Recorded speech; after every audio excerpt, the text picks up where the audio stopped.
One of the fundamental theorems of combinatorics is the pigeonhole principle. The theorem states that with n being a natural number, if n plus 1 pigeons are placed in n pigeonholes, then there must be some pigeonhole that contains 2 pigeons. So if there are more pigeons than pigeonholes, some pigeonhole has more than one pigeon.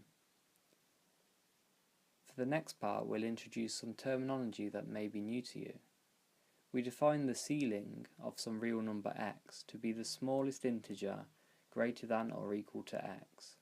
For example, the ceiling of 3.2 is 4, and the ceiling of minus 8.9 is minus 8. Similarly, the floor of x is the largest integer less than or equal to x, so the floor of 6.5 is 6, and so on. A more useful version of the pigeonhole principle is the general pigeonhole principle. This takes two natural numbers n and k and says that if n pigeons are placed in k pigeonholes, then some pigeonhole contains at least the ceiling of n over k pigeons. We can prove this easily by contradiction. Another way of saying at least is to say more than or equal to. So let's consider the opposite. Suppose every pigeonhole contains less than n over k pigeons. N is the number of pigeons, which must be less than n over k multiplied by the number of pigeonholes because of our assumption.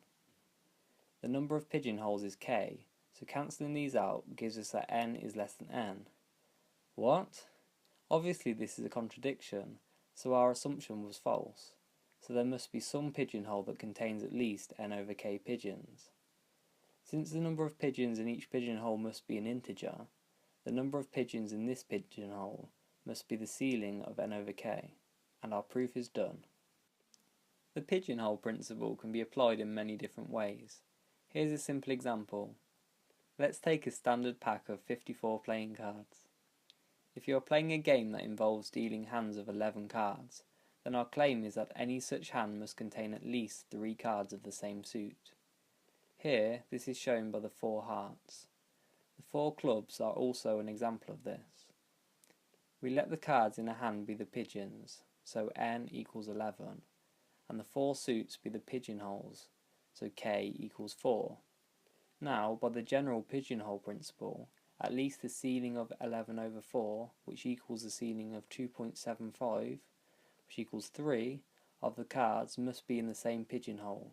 In other words, at least 3 cards in the hand must be of the same suit.